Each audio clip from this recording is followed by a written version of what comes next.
volta. Paulinho, estou voltando. Tá voltando.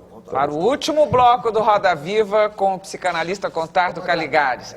Contardo, nesse bloco a gente faz um balanço da entrevista. Augusto Nunes, gostou da conversa? Ficou alguma dúvida? Gostei muito. Eu queria só satisfazer uma curiosidade final. Todo mundo deve fazer análise, e eu pergunto se você já recusou alguém que quisesse fazer análise, dizendo que não precisa.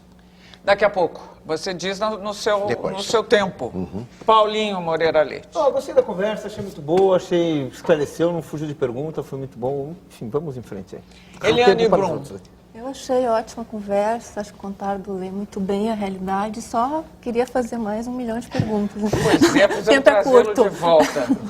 Mona. A gente poderia ficar aqui mais 2 horas ouvindo ele falar sobre tudo, mas tem uma pergunta que eu realmente preciso fazer. Você até toca um pouco nessa questão no seu livro Conto do Amor, que é uma coisa que a gente está vendo muito aí nos filmes e nos blogs, em discussões, que é vida após a morte e reencarnação. Como é que você vê esse fenômeno, como se as pessoas não conseguissem mais interpretar o mundo pelas lentes que a gente tem? Porque essa necessidade de saber sobre vida após a morte e tentar outros contatos. Bom, Caruso, por último, tem a imagem hoje do dia? A imagem que fica para mim é essa explicação, que a vulgaridade é relativa. A sua explicação da vulgaridade, que eu fiz aqui, como se fosse uma cantada para cima dela, topa um churrasquinho com cerveja. Contardo. Perfeito. Agora é seu tempo, se você quiser responder as perguntas. Claro, e tem outra ainda que eu não respondi de antes, que é uma pergunta da Eliane. Você tem 2 minutos e Então, meio. tudo bem. A primeira era a seguinte, se o Brasil é país do futuro, não é, a ideia de ser país do futuro não é uma coisa tão presente, tão enraizada na cultura brasileira, que será que o Brasil toparia ser o país do presente, ou conseguiria ser o país do presente? Eu acho que, no fundo, tem algo legal no fato de manter a ideia de que somos o país do futuro. Sabe, tem aquela coisa de Charlie Brown que diz... Deus me colocou na Terra para fazer um monte de coisas e na hora atual eu sou tão atrasado que não vou poder morrer. Então tem essa vantagem no fato de ser o país do futuro. Tem pessoas, claro, aliás, geralmente eu avalio isso em qualquer ocasião. Tem uma série de situações em que é óbvio que a pessoa precisa só de um aconselhamento absolutamente específico ou precisa sair de férias, enfim, bom, isso qualquer analista passa por entrevistas preliminares para se dar conta disso. Mas não por uma ideia moral, você nunca recusou ninguém por um conceito moral. Não, isso sim, outra coisa, até porque tem pessoas para quem eu não poderia servir de analista, porque elas podem me suscitar um ódio, por exemplo. Isso é relativamente... eu não conseguiria, sei lá, ser um torturador. Eu não me disporia. Também eu sou muito velho para aquilo. Tem um colega mais jovem. Né?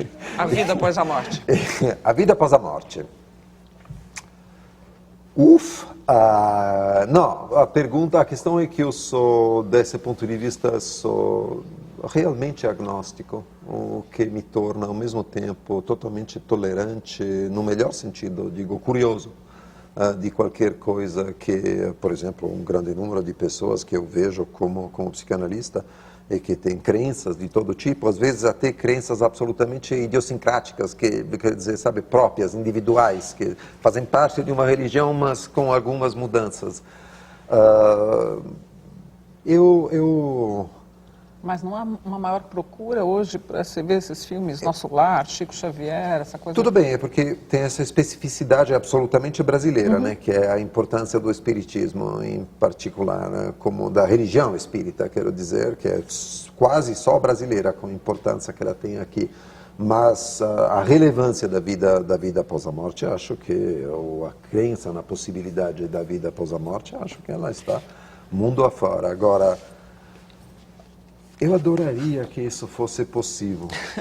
Adoraria, porque não tenho nenhum... É engraçado, não tenho nenhum medo dos espíritos. Aliás, se tiver um espírito aqui, por favor, que se manifeste, porque eu adoraria conversar com quase todos os meus mortos, como se diz. Então, uma vez eu tinha uma colaboradora doméstica nos Estados Unidos, que era russa, e que ela via os espíritos, e de vez em quando ela me dizia que o meu pai estava na biblioteca. E eu corria para lá, porque, vai saber, tudo o que eu queria na vida. Muito obrigado pela entrevista. Eliane, obrigada. Obrigada, Mona, aos dois. Obrigada, Paulo. Obrigado. Até o próximo encontro, até as próximas perguntas todas. E nós voltamos na semana que vem. Até lá.